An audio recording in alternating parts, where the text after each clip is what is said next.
Vinland saga और Thorfinn की journey के बारे में किसको नहीं पता।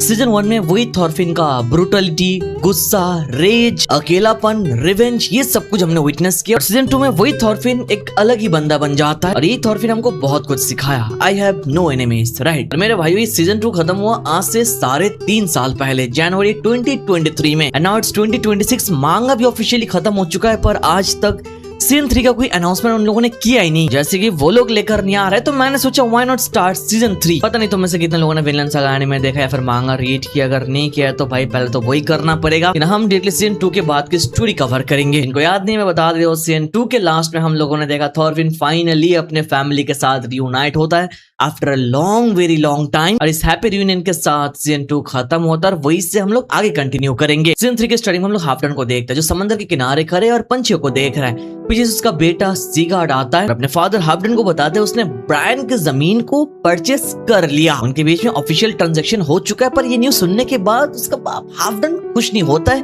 बस उसकी तरफ ऐसे ही देखता रहता है। जो देख के सीगार्ड बताता है उसने जो काम यहाँ पर किया वो लेजिट वे में किया। उसने कुछ ऐसा नहीं किया जिससे उससे फैमिली का नाम बदनाम हो। अगर हाफडन पंछियों को देख के अपने बेटे को बताता है, देखो ये क्रिया है, पंछियों को बताता है। पर सीगर्ड बताता है आपका मतलब टर्न, ये तो टर्न बर्ड्स है ना। सीगर्ड से हमको पता चलता है ये जो बर्ड्स है ये देखने में सीगर्ड्स है, पर ये जो टर्न्स बर्ड्स है ये समर में होता है, तो इस सीजन में इनको यहाँ पर नहीं होना चाहिए। आगे वो हाफडन अपने बेटे को दिखाता है, देखो वहां पर एक पंछी है जो अपने झुंड के साथ साउथ की तरफ नहीं चल पाया बिकॉज उसके पास उड़ने लायक कोई स्ट्रेंथ नहीं है, ये एक फेलियर है। सीगर्ड अपने फादर हाफडन को बताता है उसको पता नहीं था कि उसके फादर को इतने बर्ड्स के बारे में चीजें पसंद है। आगे हाफडन बताता है ये जो टर्न अपने झुंड से भटका है, ये अगर अपने लैक ऑफ स्ट्रेंथ को रिकॉग्नाइज कर और हाफडन के चेन में सबमिट कर ले तो वो उसको अपने पास रख सकता है। इन हाफडन के हाथ में हम लोग वो चेन देखते हैं। आगे हाफडन सीगर्ड अपने बेटे को बताता है जो ब्रांड का लाइन उसने परचेस किया वो उसके पास रख सकता है as an early wedding present because उसकी शादी होने वाली है। आगे देख के वो अपने फादर को थैंक यू बोलता है। हम लोग देखते समंदर से दो शिप आ रही है, जिसको देख के हाफडन अपने बेटे को बताता है देख के लग रहा है तुम्हारी ब्राइड यहाँ पर आ चुकी है। और वही शिप में देखते हैं ब्राइड कोई और नहीं गुडरिट है, जो पंछी को देख के बोल रही है एक क्रिया। आगे यहीं पर सीन शिफ्ट होता है, हम लोग आइसलैंड में थॉरफिन के घर का सिनारियो देखता है। हम लोग येल्वा को देखता है जो थॉरफिन को देख के बताती है थॉरफिन का बाल इतना लंबा हो चुका है, दाढ़ी इतनी बड़ी हो चुकी है कि थॉरफिन को देख के वो समझ नहीं पाई कि ये थॉरफिन है। तो येल्वा बेसिकली थॉरफिन के हेयर कट देने वाली है, पर थॉरफिन बताते उसको हेयर कट की कोई जरूरत नहीं है। येल्वा थॉरफिन को बताती है थॉरफिन यहाँ पर अपने बालों को इतना बड़ा करके नहीं रख सकता है बिकॉज जो लड़कियां है उनको ये सारी चीजें पसंद नहीं है। और बताते हैं जो थॉरफिन की दाढ़ी है वो उस पर सूट नहीं करता है, तो थॉरफिन यहाँ पर शेप क्यों नहीं करता है। और थॉरफिन बताते उसकी उम्र कुछ ज्यादा ही हो चुकी है शेप करने के लिए, वो शेप नहीं करेगा। थॉरफिन अपनी छोटी बहन को उसकी उम्र पूछता है और हमको पता चलता है येल्वा इज 17। येल्वा थॉरफिन को बताती है वो तो बस 22 साल का, वो ऐसे क्यों बात कर रहा है कि वो इतना ही ज्यादा बड़ा है और समथिंग। आगे येल्वा थॉरफिन को बताती है थॉरफिन को यहाँ पर शादी करना चाहिए, एक फैमिली स्टार्ट करना चाहिए। मुसाशी की याद आ रही है, आई नो।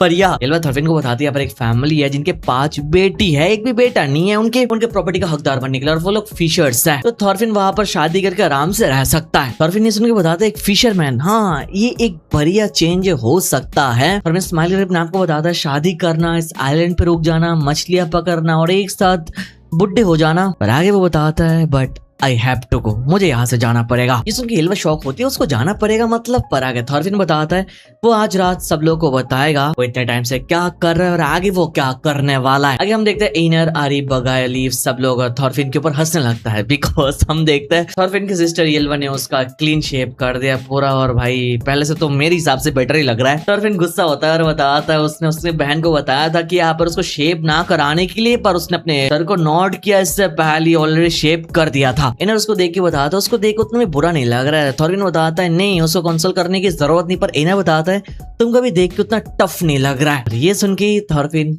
शांत हो जाता है और बताता है हाँ तुमने सही बोला। अगर रात के टाइम थॉरफिन अपने फैमिली मेंबर्स फ्रेंड्स सबके साथ बैठ के फाइनली उसने इतने टाइम में जितना कुछ एक्सपीरियंस के लास्ट 16 साल में वो सब कुछ शेयर करता है। उसके फादर थॉर के डेथ के बाद के जर्नी के बाद से केटल के फार्म तक जितना सब कुछ हुआ वो सारे चीजें वो सब लोगों से शेयर करने लगता है। सारे इंपॉर्टेंट पार्ट को बता रहा था जो सुन के सब लोगों का दिमाग फट रहा था बिकॉज हम लोगों को पता है थॉरफिन ने आज तक कितने सारे लोगों को मारा और कितना ज्यादा ब्रूटलिटी दिखाया, राइट। थॉरफिन बताता है the hatred, the strife, the death, the destruction, सबके बाद the despair, the sadness, the regret and the reverse जो स्टोरी के अंदर से उसके अंदर डेवलप हुआ, ये सब कुछ सुन के वहां के सब लोग स्पीचलेस हो जाता है। उनके की बोलती बंद हो जाती है। थॉरफिन बताता है उसने आज तक जितने लोगों को मारा उनमें सबसे ज्यादा स्लेव्स थे जो डिस्पेयर्स में मरे। वो बताता है उनके पास भी अपना घर था, अपने फैमिली था, बस मेरी तरह। थॉरफिन सब लोगों को बताता है उसने जो क्राइम कमिट किया है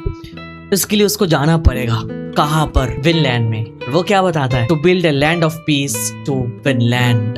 तो विनलैंड में एक पीस का लैंड बनाने के लिए उसको वहां पर जाना पड़ेगा, ये उसका मिशन है अभी। उनसे लेकिन उसकी स्टोरी और उसका ये सपना सुन के सब लोग वहां पर तंग रह जाते हैं। और वही थॉरफिन की मॉम बताती है थॉरफिन को जो करना चाहिए वो थॉरफिन करे। अरे बीच में उनको रोकने की कोशिश करती है पर वो आगे बताती है यहाँ पर इस दुनिया में ऐसे बहुत सारे लोग हैं जो इस दुनिया को स्केप करके जाना चाहता है। थॉरफिन की माँ बताती है थॉर्स मतलब थॉरफिन के फादर और वो जोहान्सबर्ग से भाग के यहाँ पर इस लैंड में आए थे। आगे वो बताती है जो लोग वॉर एंड स्लेवरी से भागता है वो बहुत दूर तक भागने की कोशिश करता है, जितनी दूर तक वो भाग सके, बिकॉज वो लोग इस दुनिया से पीछा छुड़ाना चाहता है। थॉरफिन की माँ उसको बताती है थॉरफिन को वहाँ पर होना चाहिए उन लोगों के लिए, उनको वेलकम करने के लिए उसी लैंड पे जिसको थॉरफिन ने बताया द लैंड ऑफ पीस। अगर यही थॉरफिन का पर्पस है तो थॉरफिन को ये करना ही चाहिए। आगे ये सुन के थॉरफिन स्माइल करता है अपने मॉम को थैंक यू बोलता है। अब ये सुन के आरी बताता है यहाँ पर एक कंट्री क्रिएट करना विनलैंड में इसके लिए बहुत ही ज्यादा कमिटमेंट की जरूरत है। बताता है उसको बहुत सारे गोल्ड की जरूरत है, बिना स्टॉक के वो सब नहीं कर पाएगा या उसके पास ऐसा कुछ है। थॉरफिन से पता चलो उसके पास फिलहाल तो कुछ नहीं है पर वो चीजें उधार लेगा।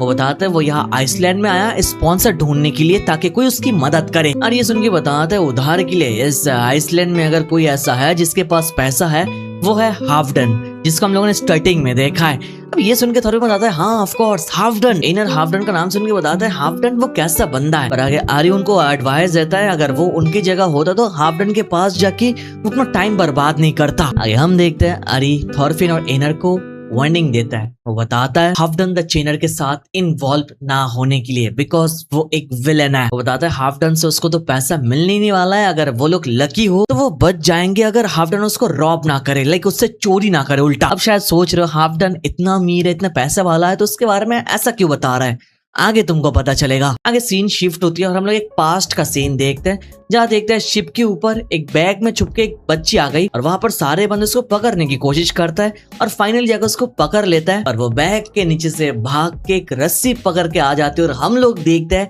ये कोई और नहीं ये गुडरीड है। मतलब गुडरीड के पास्ट का सीन हम लोग देख रहे हैं। गुडरीड बेसिकली बच्चों ने बैग के अंदर छुप के लीफ के शेप में आ चुकी है और आगे ये रस्सी पकड़ के लीफ को बताते हैं लीफ एक नंबर का झूठा है, उसने उससे प्रॉमिस किया था वो उसे कंट्री के बाहर ले जाएगा बट वो उसके बिना यहाँ पर रवाना कर रहा था। फॉर दैट रीजन वो छुप के उसके शिप में आ गई। अब ये सुनेंगे वहां पर एक बंदा लीव से पूछता क्या तुमने उसे प्रॉमिस किया था? लीव बताता नहीं वो चीजें को मिक्स कर रही है। आगे लीव गुडरीड को बताता है उसने बताया था उसको जब वो बड़ी होगी तब वो उसको बाहर लेकर जाएगा, अभी तो वो बहुत ही छोटी है। अब वहीं पर वो बंदा लीव को सुनाने लगता है कि ये सब कुछ लीव की गलती है। वो बच्चों को विनलैंड की स्टोरी वगैरह सुनाता है, बच्चों के अंदर क्यूरियोसिटी क्रिएट कर देता है जिससे बच्चे देश के बाहर जाना चाहता है, उसके साथ रवाना करना चाहता है, विनलैंड में जाना चाहता है। लीव आगे अपनी गलती तो मान लेता है पर वहां पर गुडरीड बताती है उसके ऊपर पता है एक लड़की जब बड़ी हो जाती है उसके साथ क्या होता है। बताती है एक लड़की बड़ी होने के साथ उसकी शादी करा देता है और शादी के बाद वो हमेशा लॉक्ड अप रहती है। गुडरीड बताती है उसके मानुस को बताया शिप को राइड करना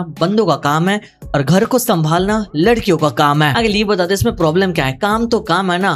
पर वहां पर गुडरीड बताती है उसको काम से कोई प्रॉब्लम नहीं है बट द प्रॉब्लम इज एक शिप में हमेशा लड़की क्यों जाएंगे, लड़कियां क्यों नहीं जा पाएंगे, लड़कियों को हमेशा घर पे क्यों रहना चाहिए। आगे वो गुस्से में बताती है ये सारे रूल्स किसने बनाया और ऐसा क्यों होना पड़ेगा। वो बताती है उसको यहाँ पर शिप राइड करना है नो मैटर व्हाट। ये सब कुछ सुनने के बाद भी लीफ अपना माइंड चेंज नहीं करता है, वहां के सारे लोगों को बताता है कि चलो अभी हमको हमारे शिप को दोबारा मुड़ना पड़ेगा बिकॉज ग्रीनलैंड में जाके इस बच्ची को अपने घर छोड़ के आना पड़ेगा। लीफ गुडरीड को उसके घर पे छोड़ने के लिए दोबारा शिप को यू टर्न करता है और उसको घर पे छोड़ के भी आता है। आगे फ्लैशबैक का सीन यहीं पर खत्म होता है, हम लोग करंट टाइम में आता है और हम लोग देखते हैं एक लड़की ड्रम के अंदर छुपी है, हाफ रही है और वो ड्रम के अंदर से देखते यहाँ पर एक शिप आ चुकी है। बेसिकली यहाँ से वो स्केप करना चाहती है शिप में और इस ड्रम में कोई और नहीं करंट टाइमलाइन में गुडरीड है। आगे हमको पता चलता है ये जो जगह है जहाँ गुडरीड है ये हाफडन का फार्म है। आगे हाफडन के बेटे सिगार्ड को पता चलता है यहाँ पर गुडरीड गायब हो चुकी है। वो इमीडिएटली सारे गार्ड्स को बुलाता है उसको ढूंढने के लिए बताता है और उनको बता देता है कि अगर वो लोग गुडरीड को नहीं ढूंढ पाएंगे मछलियों को खिला देंगे। हाफडन के बेटे सिगार्ड के साथ गुडरीड की शादी फिक्स हो चुकी है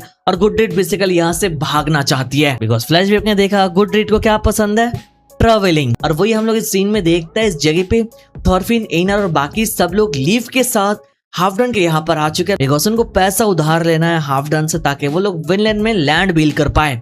थॉरफिन बाकी सब लोग यहाँ पर आके इतने सारे शिप्स को देख के बताता है इतने सारे शिप्स यहाँ पर, इसका मतलब हाफ डन के पास तो बहुत सारे पैसे होंगे। लीव से हमको पता चलता है ये जो शिप्स आई है हाफ डन की नहीं, यहाँ पर उसके बेटे की शादी है तो यहाँ पर सारे के सारे गेस्ट जो आए उनके शिप्स है। अगर थॉरफिन खुश होकर बताता है फिर तो एक बढ़िया दिन है। इन्हें बताता है बढ़िया दिन शादी के साथ मतलब क्या। थॉरफिन बताता है हाफ डन आज एक बढ़िया मूड पे होने वाला है तो हम सबको एक वेडिंग गिफ्ट देना चाहिए और इसके बदले हमको भी पैसे मिल जाएंगे। अगर थॉरफिन के साथ जितने लोग आए वो लोग बताते हैं उन लोगों ने सुना यहाँ पर जो हाफ डन है वो बहुत ज्यादा गुस्से वाला है, पर ये जो विलेज है ये देख के उतना बेकार भी नहीं लग रहा है। और वही लीव बताता है जो हाफ डन है उसके बारे में अच्छे और बुरे दोनों रूमर्स चलता है। उनके थोड़े में बताता है बैड रूमर्स मतलब क्या। लीव से आगे हमको पता चलता है यहाँ के जो लोग हैं जो लोग बहुत ज्यादा स्ट्रगल करता है उनकी जमीन हाफ डन डिस्काउंट प्राइस में खरीद लेता है। अगर थॉरफिन अच्छे रूमर के बारे में पूछता है हमको पता चलता है जो यहाँ के लोग हैं फार्मर्स हैं उनको एक बढ़िया अमाउंट पे मिल जाता है हाफ डन से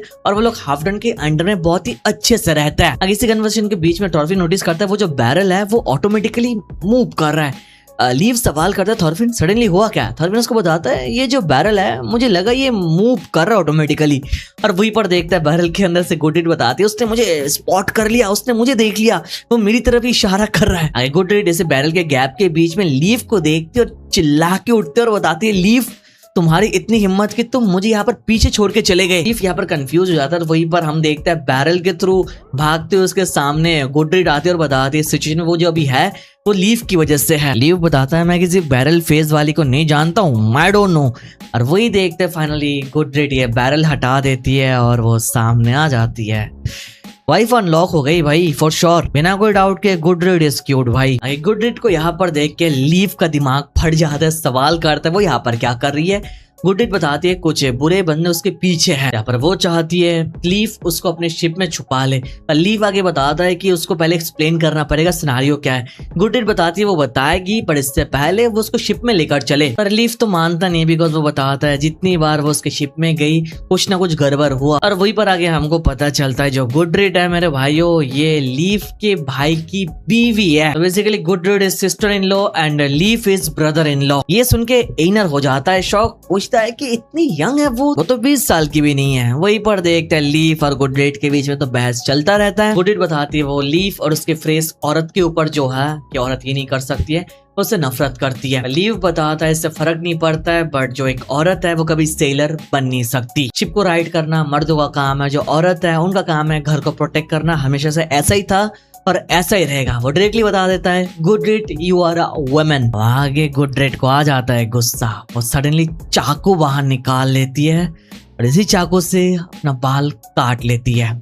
ये देख के सब लोग का दिमाग फट जाता है और गुडरीड वही पर बताता है कि बहुत होगा, औरत औरत औरत ठीक है, आज तक क्या तुमने किसी औरत को इतने छोटे बाल के साथ देखा है? अभी मुझे अपने शिप में आने दो। लेकिन सबके बाद भी लीफ नहीं मानता, उसको शिप में नहीं आने देगा। तो हम देखते हैं गुडरीड गुस्से से भागती उसके शिप की तरफ जाने लगती है पर वही वो पैर फिसल के नीचे गिर जाती है और बहुत ही जोर से फ्लोर में उसका सर हिट हो जाती है। और वही देखते कुछ गार्ड ये आवाज सुन लेते हैं और सीगार्ड को बताते हैं कि वहां पर देखिए। एट दिस वेरी मोमेंट सीगार्ड जो सीन देखता है वो यहाँ पर दंग रह जाता है बिकॉज वो यहाँ पर उसके पीओवी से देख रहा है गुडरीड वहां पर गिरी हुई है और कुछ बंदे उसको किडनैप कर रहा है।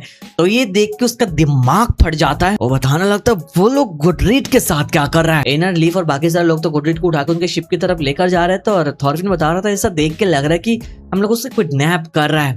और वही देखते हैं सीन में सीगार्ड आ जाता है और उनको डायरेक्टली बताता है उनके इतनी हिम्मत कि यहाँ पर दिन दहाड़े वो लोग ऐसा काम कर रहा है उनके यहाँ पर। एनर लीव बाकी बंदों उनको देख के शौक हो जाता है। लीव उनको समझाने की कोशिश करता है कि वो यहाँ पर जैसा समझ रहा है वैसा है नहीं, थोड़ा मिसअंडरस्टैंडिंग हो रहा है। सीगार्ड उनकी एक भी नहीं सुनता है, इमीडिएटली अपने चेन को यूज करके लीव की तरफ अटैक कर देता है और इस अटैक से कैसे भी करके थॉरफिन लीव को खींच के बचा लेता है। और ये देख के सीगार्ड ऑन्स अगेन थॉरफिन के ऊपर अटैक करता है। थॉरफिन इस अटैक से बच जाता है और एक कपड़ा उठा लेता है जो अपने हाथ में बांध लेता है और दोबारा सीगार्ड थॉरफिन के ऊपर अटैक करता है और इस बार उसके चेन को थॉरफिन पकड़ लेता है और उसको बताता है कि वो यहाँ पर गलत समझ रहा है। पर सीगार्ड वाज लाइक कि उसके बालों का क्या एक्सप्लेनेशन दोगे, ये तो मैं गलत नहीं समझ रहा। थॉरफिन बताता है वो यहाँ पर भी गलत है बिकॉज उसने अपना बाल खुद से काटा। पर सीगार्ड नहीं मानता है, वो बताता है एक औरत के लिए उसकी बाल उसकी लाइफ है। थॉरफिन बताता है हाँ मैं एग्री करता हूँ बट सच यही है। आगे वही लीव सीगार्ड को बताता है वो लोग यहाँ पर कोई दुश्मन नहीं है, किडनैपर्स नहीं है, वो यहाँ पर गुडरेट की ब्रदर इन लॉ है और गुडरेट यहाँ पर खुद से गिर गई। आगे सीगार्ड और भी गुस्सा होता है और बताता है क्या brother in law, you mean grandpa? तेरी जो एज है ये ब्रदर इन लॉ की तो है नहीं। अगर सीगार्ड यहाँ पर बताता है किडनैप भी कर रहा और ठीक से स्टोरी भी नहीं बना पा रहा है। वो बताता है सन ऑफ हाफ डन इतना इंसल्ट वो बर्दाश्त नहीं करने वाला है। वो इस चेन को खींचता है और दोबारा थॉरफिन की तरफ अटैक करता है, बट इस बार उसके चेन के साथ एक नाइफ चिपका हुआ था और हम लोग देखते इस अटैक को थॉरफिन ब्लॉक कर लेता है, पर सोड उसके हाथों के थ्रू चला जाता है, जिससे थॉरफिन चिल्ला के उठता है। एनर सामने आ जाता है और वही सीगार्ड बताता है कि ओके तुमने ये अटैक ब्लॉक कर लिया, तुमने देख लिया कि मैंने यहाँ पर एक चाकू को अटैच किया है, तुम्हारी आंखें बढ़िया है। आगे मोमेंटम और भी ज्यादा सीरियस हो जाता है। एनर थॉरफिन के सामने आकर उसको प्रोटेक्ट करने के लिए खड़ा हो जाता है।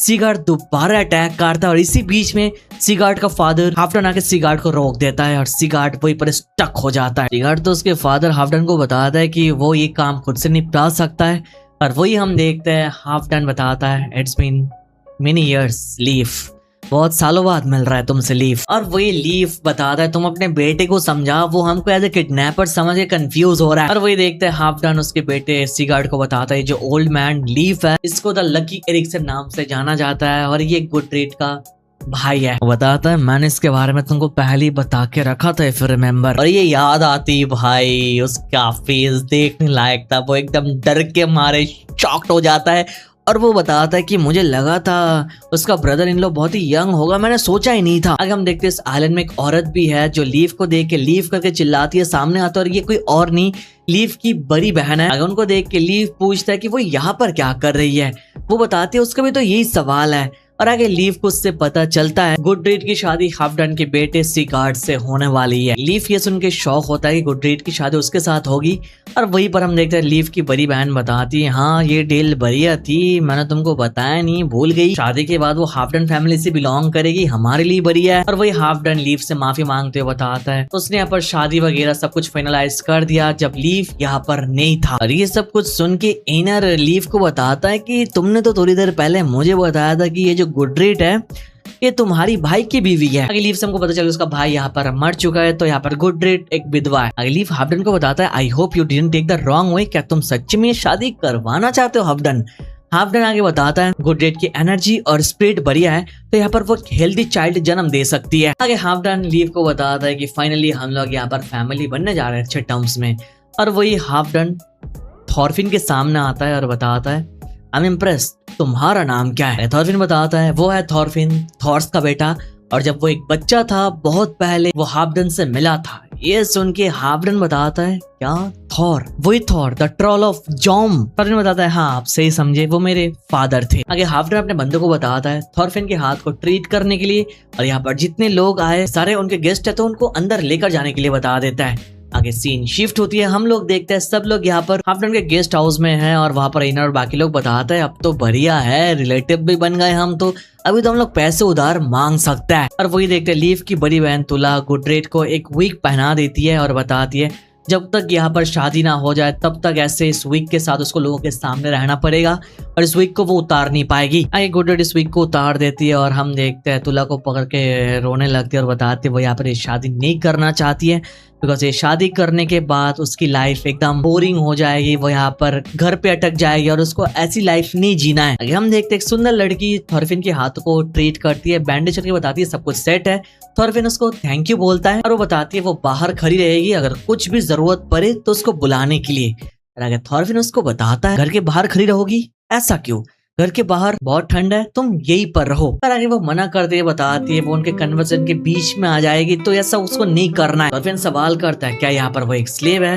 वो बताती हाँ वो एक स्लेव है, अगर वो यहाँ पर घर के अंदर रहेगी तो उसको पनिश किया जाएगा। और आगे थॉरफिन बताता है वो भी एक टाइम में एक स्लेव था, कोई जरूरत नहीं बाहर जाने की, यहीं पर वो रह सकती है और इसके बारे में वो हाफडन से बात करेगा ताकि उसको पनिशमेंट वगैरह कुछ ना मिले। अब ये सुन के स्लेव चौंक जाती है और स्माइल करने लगती है, लाइक थॉरफिन के ऊपर थोड़ा क्रश आ जाता है भाई। और इसी बीच में हम देखते हैं सीगार्ड आता है और सब लोगों को बताता है कि यहाँ पर उसके फादर हाफडन ने सब लोगों को मेंशन में समन किया है लेकर जाने के लिए। तो वो सब लोग यहाँ से हाफडन के मेंशन में रवाना करते हैं और इसी बीच में हम देखते हैं सीगार्ड एंड थॉरफिन आपस में बातचीत करते हैं। इसी कन्वर्सेशन के बीच में सीगार्ड उससे पूछता है वो यहाँ पर क्या करने के लिए। थॉरफिन बताता है वो विनलैंड के वेस्ट में एक लैंड डेवलप करना चाहता है, एक अलग कंट्री बनाना चाहता है, तो इसीलिए यहाँ पर उसको पैसों की जरूरत है और पैसा मांगने के लिए वो यहाँ पर आया। थॉरफिन से विनलैंड का सिनेरियो सुन के सीगार्ड बोलता है क्या विनलैंड और तुम। सीन यहीं पर शिफ्ट होती है। आगे हम हाफडन को देखते हैं वो यहाँ पर बैठा है और उसकी बीवी यहाँ पर एक ब्लैंकेट लेके आती है जो ठीक से नहीं बनी है और उसको देती है। और ये देख के हाफडन बताता है ये ब्लैंकेट मेरे हाथ में क्यों दिया, ये तो बहुत बेकार है। आगे उसकी बीवी बताती है ये गुडरीड ने बनाया, वो किसी काम में सही नहीं है और इसको बनाने में उसको 1 साल लग गया बट इसलिए ठीक से नहीं बनी। बताती है वो कोई भी काम में अच्छी नहीं है, उसको खाना बनाने के लिए दिया ठीक से बना नहीं पाती है, कुछ क्लीन करने के लिए देती है वो नहीं कर पाती है। ये सुन के हाफडन उसकी बीवी को बताती है कि उनकी ड्यूटी है यहाँ पर उसको ट्रेन करना और उसकी बीवी बताती है उसके हेल्थ से भी कुछ नहीं होने वाली है बिकॉज वो यहाँ पर कुछ भी करने के लिए फिट नहीं है। वो बताती है she is not a girl जो यहाँ पर एक बीवी बन सकती है। हाफडन को क्लियरली बता देती है वो जो शादी के बारे में सोच रहे इसके बारे में दोबारा सोच ले। इसी बीच में हम लोग देखते हैं गार्ड आते हैं और बताते हैं यहाँ पर उन्होंने हरल्ड को पकड़ के लाया। हरल्ड एक बंदा है जिनको वो लोग ढूंढ रहे थे। अब वही देखते हैं हाफडन यहाँ से चला जाता है और हम देखते हैं ये बंदा है हरल्ड जिसको उन लोगों ने पकड़ लिया है। उसको देख के हाफडन बताता है उसने जो कर्ज हाफडन से लिया था उसका देने का टाइम बहुत ही पहले चला गया। उसको जब वो लोग पकड़ने गए वो उल्टा उसके बंदे को मारा। तो हाफडन सब कुछ बताते हुए बोलता है क्या मैंने सही बोला। वहां के गार्ड्स बताते हैं हाँ आपने सही बोला, हम लोगों ने अपने आंखों से देखा है। आगे हाफडन उसको डायरेक्टली बताता है this doesn't meet our law, उन लोगों ने जो चीज डिसाइड किया था उनके एग्रीमेंट के अकॉर्डिंग नहीं जा रहा है। ताकि वो बताता है तुम अपने डिफेंस में क्या बोलना चाहोगे। तो आगे हरोल्ड बताता है तो हाफडन बंदा जो पैसे लोगों को देने के लिए इतना फेमस है वो ऐसे बिजनेस करता है लोगों से। हाँ, तो आगे हरोल्ड हाफडन को बताता है तो हाफडन एक ऐसा बंदा है जो लोगों को बहुत सारा पैसा देता है, जो लोग स्ट्रगल करते हैं उनके जमीन के बदले। जब वो लोग ये पैसे चुका नहीं पाते हैं उनके जमीन को वो कम दाम में खरीद लेता है और उनको अपने जमीन में काम करवाता है, मतलब स्लेवी बना देता है। आगे हरोल्ड हाफडन को क्लियरली बताता है एक दिन तेरे क्रूएल एंड होने जा रहा है, मार्क माय वर्ड। हाफडन तो क्लियरली बताता है दोनों पार्टीज के एग्रीमेंट से ये डील हुआ, अगर वो डेप्थ नहीं दे पाएगा तो उसका जगह वो हड़प लेगा। तो आगे हम देखते हैं हरोल्ड तो चिल्लाता है, वो बताता है वो उसका सर्वेंट नहीं बनने वाला है, वो अपने प्राइड के लिए चाहे तो लड़ेगा। और वही हाफडन उसका चेन लेके उसको कस के पकड़ लेता है और उसको बताता है क्या तुझे याद है बॉर के साथ क्या हुआ था। बेसिकली हमको पता चलता है बॉर नाम का एक बंदा था जिसके अंदर बहुत ही ज्यादा प्राइड था। एक दिन उसके सारे शिप मर गए तो हाफडन ने उनको मदद के लिए ऑफर किया था पर उन्होंने अपने प्राइड को चुना, हाफडन से मदद नहीं लिया। ताकि वो बॉर, उसकी बीवी और उसके बच्चे विंटर में सरवाइव नहीं कर पाए, वो लोग वही मर गए। आगे हाफडन उस बंदे को क्लियरली बता देता है उसने उससे पैसे लिया था उसके प्राइड को यूज करके। वो पैसे लेने के बाद भी वो अपने फार्म को रिबिल्ड नहीं कर पाया, तभी उसको चुप रह के उसके चेन में उसको सबमिट करना पड़ेगा। आगे हाफडन उसे मारने से पहले वो नोटिस करता सिगार्ड, लीव और थॉरफिन वगैरह सब लोग यहाँ पर आ गए। तो आगे वो उसको छोड़ देता और बाकी लोगों को बताता उसको यहाँ से लेकर जाने के लिए और वो लोग जो मर्जी उसके साथ कर सकता है। आगे वो बाकी बंदे उसके रस्सी खोल देता और बताता उसकी फिक्र ना करने के लिए बिकॉज यहाँ पर जितने लोग हैं हाफडन के अंदर में काम कर रहा है वो सब लोग उसके जैसे ही है, मजबूरी में कर रहा है। आगे सीन शिफ्ट हम लोग देखते हैं लीव, थॉरफिन, एनर, बगाय सब लोग यहाँ पर आ चुके हैं। उन लोगों ने अपने विलन के बारे में हाफडन को बता दिया। हाफडन बताता है ये सुन के क्या विलन में सेटलमेंट की बात। हाँ, वो पूछता है तुम्हारे पास स्कोप क्या है, कितने बंदा है। अगर लीव बताता है उसके पास अलग अलग फाइनल पॉइंट्स है। यहाँ पर जो बंदे रिक्रूटमेंट की बात है उन लोगों ने अभी ये स्टार्ट तो नहीं किया पर यहाँ पर अगर वो लोग स्टार्ट करेंगे तो 100 बंदे इजीली वो लोग रिक्रूट कर लेंगे और वो सारे के सारे लोग ग्रीनलैंड से होंगे। क्यों ना, विनलैंड के जो वास्ट एरिया है ये ग्रीनलैंडर्स के लिए एक सपना है। आगे लीव बताता है उसने अपने आंखों से देखा है विनलैंड को, ये कितना ज्यादा बढ़िया है। वो बताता है वो शिप के थ्रू जब जा रहा था विनलैंड को एक छोटे से पोर्शन को विटनेस किया। वो साउथ की तरफ जितनी दूर तक गया विनलैंड का हिस्सा खत्म नहीं हो रहा था, इतना बड़ा है। बताता है विनलैंड को देख के नहीं लग रहा था कि एक कंट्री है, एक आइलैंड है, it was more like an continent. वो बताता है वहां पर बहुत ही बढ़िया वेट वो लोग ग्रो कर सकता है, शिप को पाल सकता है। वो बताता है कल्टीवेशन स्टार्ट होने के साथ शिप के थ्रू वो लोग चीजों को यहाँ पर बेच सकता है उनके पास बार्गेनिंग प्राइस में जो लोग उनके काम में इन्वेस्ट करेंगे। अब ये सुन के सिगार्ड सवाल करता है वेट उगाने की बात कर रहे हो क्या, किसी को पता भी है वेट कैसे उगाता है। वही एनर बताता है उसको पता है, वो अपने आप को इंट्रोड्यूस करता है और बताता है वो वेट को मैनेज करेगा, वो इंग्लैंड से है और वो वेट फार्मिंग करते हुए बड़ा हुआ है। एनर बताता है वो और थॉरफिन एक जंगल को साफ करके क्रॉप सोइल में बदल सकता है, उनको बस यहाँ पर एक घोड़ा और कुछ टूल्स की जरूरत है, दैट्स इट। आगे थॉरफिन डायरेक्टली हाफडन को बताता है उनको यहाँ पर सप्लाईज की जरूरत है, खाने की जरूरत है, 100 लोगों के लिए स्टॉक की जरूरत है, वो भी 1 साल के लिए। और ये सब कुछ कैरी करने के लिए उनको एक शिप भी चाहिए। आगे सुन के हाफडन बताता है तुम लोग ये बहुत ही सिंपली बता रहे हो, पर ये सारे चीजें अगर मैं तुमको दे दूंगा तुम लोग मुझे पे बैक करते करते मैं फकीर हो जाऊंगा। हाफडन सवाल करती है प्रोजेक्ट फेल होने का चांसेस क्या है, अगर वो लोग फेल हो जाएंगे तो हाफडन को कैसे पे बैक करेंगे। इसके जवाब में कुछ भी बता नहीं पाता है। हाफडन आगे बताता है मुझे यहाँ पर एक फूल मत समझना, लास्ट टाइम तुम लोगों ने जो ट्राई किया था विनलैंड में वो ट्राई एकदम फेल रहा। हाफडन बताता लीफ का भाई थॉरवल्ट लास्ट टाइम विनलैंड में गया था और वो सिनारियो बिल्कुल भी सही नहीं गया, उस सीन में वो खुद भी मर गया था। ये सुन के थॉरफिन ओज़ले क्या सच में लीफ ऐसा हुआ था? ये देख के हाफडन बोलता है ओके तुमने अभी उन बंदों को बताया नहीं कि हुआ क्या था। आगे लीफ उन लोगों को सॉरी बोलता और बताता है पहले वार्निंग देना चाहिए था, पर उसको यहाँ पर पक्का यकीन है कि वो लोग इस बार लास्ट टाइम की तरफ फेल नहीं होंगे। आगे पास्ट का थोड़ा सीन हमको दिखाया जाता है, इसके बैकग्राउंड में लीफ बताता है उन लोगों को लास्ट टाइम जो विनलैंड वो लोग गए थे उसमें लीफ गया नहीं था, उसका भाई गया था, तो उसको डिटेल के बारे में कुछ पता नहीं है। उसको इतना पता है मीटिंग के बीच में फर्स्ट अटैक स्टार्ट किया था उससे भाई नहीं। लीफ थॉरफिन को बताता है इस बार वो कॉन्फिडेंट है कि अगर थॉरफिन इस सेटलमेंट की बातचीत मीटिंग स्टार्ट करेगा विनलैंड में तो इस बार सब कुछ बढ़िया वे में जाएगा। आगे देख के हाफडन थॉरफिन को बताता है ओके फिर इसका मतलब थॉरफिन उन सबका लीडर क्या तुम हो कि ना मैं अगर कर्ज दूंगा तो यू विल बी डॉक्टर। आगे हाफडन सब लोगों को यहाँ से जाने के लिए बताता है, बोलता है वो थॉरफिन के साथ अकेले में बात करेगा। आगे यहाँ से सब लोग चले जाते हैं। थॉरफिन को कुछ समझ में नहीं आ रहा था वो क्या बोलेगा और वहीं पर वो नोटिस करता है वो पंछी वो टर्न जो हम लोग ने स्टार्टिंग में देखा है उसको पिंजरे में बंद करके रखा है। थॉरफिन पूछता है इस सीजन में ये टर्न यहाँ पर क्या कर रहा है। हाफडन बताता है उसको ये रिसेंटली मिला है, वो अपने झुंड से अलग हो गया था और यहाँ पर उसके बेटे सिगार्ड को लगा था कि पंछी उसको खुश करेगा, फॉर दैट रीजन वो अपने बाप के लिए पकड़ के ले आया। अगर थॉरफिन तो इस पंछी को देखता रहता है। हाफडन बताता है अगर तुम चाहते हो इसको तुम खा सकते हो, मुझे फर्क नहीं पड़ता है।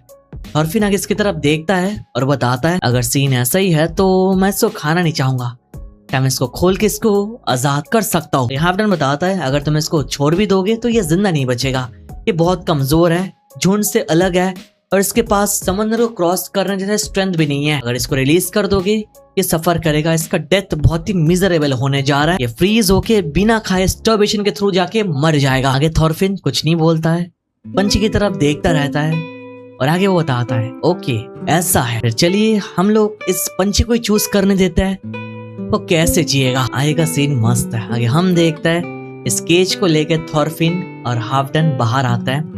थॉरफिन केज को खोल लेता है, साइड में तो फिशेस रखता है और वो लोग खड़े रहता है और हम देखते हैं ये पंछी बाहर आने के साथ ये फिशेस ना खा के यहाँ से उड़ जाता है।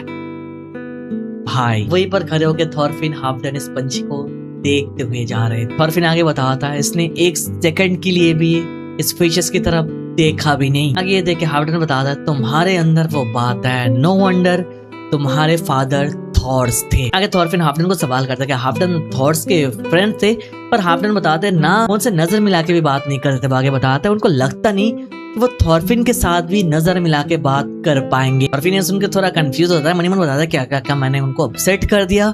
पर आगे हाफडन थॉरफिन को सवाल करता है उनके फैमिली के पास क्या है। थॉरफिन बताता है वो बस रिसेंटली आया, उसको पता नहीं उसके फैमिली के पास है क्या। आगे हाफडन बताता है वो उसको इनफ पैसा देने वाला है जितना पैसा उसके फैमिली के पास है। अगर थॉरफिन ये मिशन कंप्लीट नहीं कर पाएगा वो पैसा वो उसके फैमिली से ले लेगा, लाइक वही उसका टेक्निक जैसे वो गरीबों को लूटता है। ये सुन के थॉरफिन बताता है उसके फैमिली के पास जो है वो उसके फैमिली के पास है, वो उसका नहीं है। थॉरफिन बताता है ये डील वो नहीं कर सकता है। आगे हाफडन बताता है फिर उसके पास क्या है। हाफडन बताता है वो उसको सिल्वर, लैंड, शिप, वेपन सब कुछ देने के लिए तैयार है, इसके बदले थॉरफिन को अपने अंदर से कुछ चीज देना पड़ेगा। थॉरफिन बताता है आई डोंट हैव एनीथिंग, उसके पास बस उसकी लाइफ है। ये सुन के हाफडन बोलता है उसको उसकी लाइफ नहीं चाहिए। हाफडन सवाल करता है क्या थॉरफिन अपना प्राइड उसको ऑफर कर सकता है ना, एक बड़ी लोन के लिए एक बड़ी कीमत भी चुकानी पड़ेगी। आगे हाफडन थॉरफिन को बताता है वो लोगों को गोल्ड देता है ना, बहुत लोन देता है, इन सब के बदले वो उनके प्राइड को छीनना पसंद करता है। आगे थॉरफिन सवाल करता है वो यहाँ पर क्या कर सकता है।